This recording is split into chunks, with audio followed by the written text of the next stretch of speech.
तो आज का क्वेश्चन है objective of incentive spirometry include all except. यहाँ पर जो 4 ऑप्शन दिए गए हैं ये एक्चुअली 4 गोल हैं जो कि स्पायरोमेट्री एक्सरसाइज से हम अचीव करते हैं। तो इन 4 में से 3 गोल तो अचीव होते हैं, एक जो ऑप्शन है वो गलत है। इसमें से सही आंसर का पता लगाने के पहले हम समझते हैं कि स्पायरोमेट्री होता क्या है। आपने हॉस्पिटल ड्यूटी में आईसीयू में देखा होगा कि जो पोस्ट ऑफ पेशेंट होते हैं, पोस्ट ऑपरेटिव पेशेंट होते हैं, तो एक इंस्ट्रूमेंट लेकर उसमें एयर ब्लो करते हैं, यानी हवा फूंकते हैं, सांस अंदर खींचते हैं और उसमें 3 बॉल होती हैं, वो ऊपर जाती हैं और नीचे आती हैं। इस इंस्ट्रूमेंट को हम बोलते हैं स्पायरोमीटर। और इस इंस्ट्रूमेंट को यूज़ करके जो हवा फूंकना है या अंदर खींचना है सांस, ये एक्सरसाइज हम करते हैं। इस एक्सरसाइज को हम बोलते हैं incentive spirometry.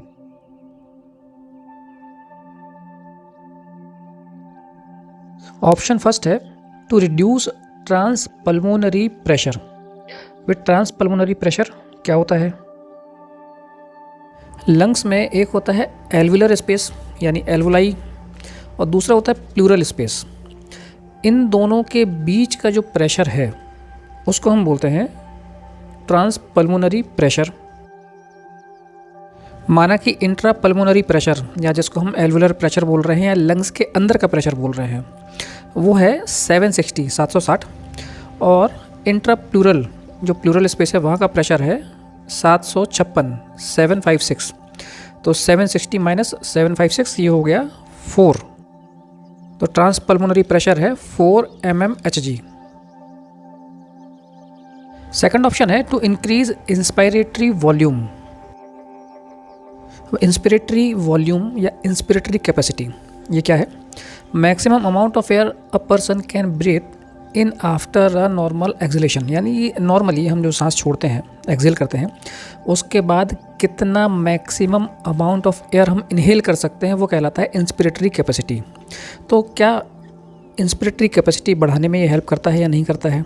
Normal inspiratory capacity जो रहती है वो लगभग 3 लीटर या 3000 मिलीलीटर तक होती है। थर्ड ऑप्शन है टू मेंटेन एयरवे पेटेंसी, यानी कि एयरवे या जो जहाँ से विंड पाइप है, जहाँ से एयर को हवा को आना जाना है, उसकी पेटेंसी मेंटेन रहे, यानी वहाँ पर कोई ऑब्स्ट्रक्शन ना रहे, रुकावट ना रहे, हवा आराम से पास होती रहे। फोर्थ ऑप्शन है टू प्रिवेंट एटिलैक्टेसिस। अब ये एटिलैक्टेसिस क्या होता है? एटिलैक्टेसिस मीन्स होता है कोलैप्स कर जाना। जैसे आपने बलून देखे हैं, बलून के अंदर एयर रहती है, अगर उसकी एयर निकल जाए तो क्या होता है? पिचक जाता है, पूरा चिपक जाता है आपस में, जो उसकी इनर सरफेस है आपस में चिपक जाती है, उस कंडीशन को हम बोलेंगे कोलैप्स। एल्वुलाई है जहाँ पर एयर आती है, एल्वुलाई एक्सपैंड होते हैं और यहाँ पर ही गैस एक्सचेंज भी होता है। तो एक कंडीशन जिसमें एल्वुलाई पिचक जाता है, चिपक जाता है आपस में, उस कंडीशन को हम बोलते हैं एटिलैक्टेसिस या कोलैप्स्ड एल्वुलाई।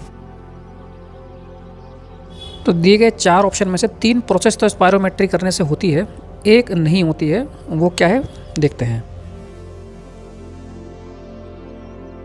तो राइट आंसर है टू रिड्यूस ट्रांसपल्मोनरी प्रेशर, यानी कि इंसेंटिव स्पायरोमेट्री करने से ट्रांसपल्मोनरी प्रेशर कम नहीं होता है, बढ़ता है।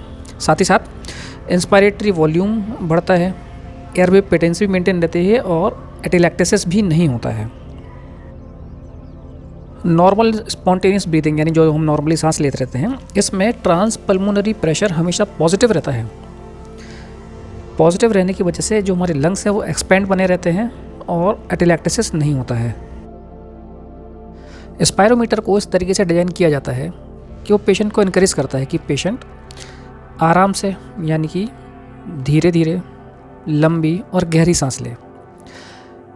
स्पायरोमेट्री से कुछ और ऑब्जेक्टिव अचीव होते हैं, जैसे कि एक तो ट्रांसपल्मोनरी प्रेशर को इंक्रीज़ करना, इंस्पिरेटरी वॉल्यूम इंक्रीज़ करना, मसल्स जो इंस्पिरेटरी मसल्स होती है सांस लेने में हेल्प करती हैं उनके परफॉर्मेंस को इम्प्रूव करना, नॉर्मल पैटर्न को मेंटेन करके रखना पल्मोनरी हाइपर इन्फ्लेशन के।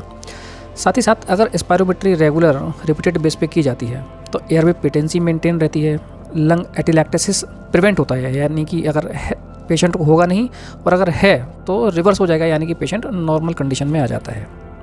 Thank you.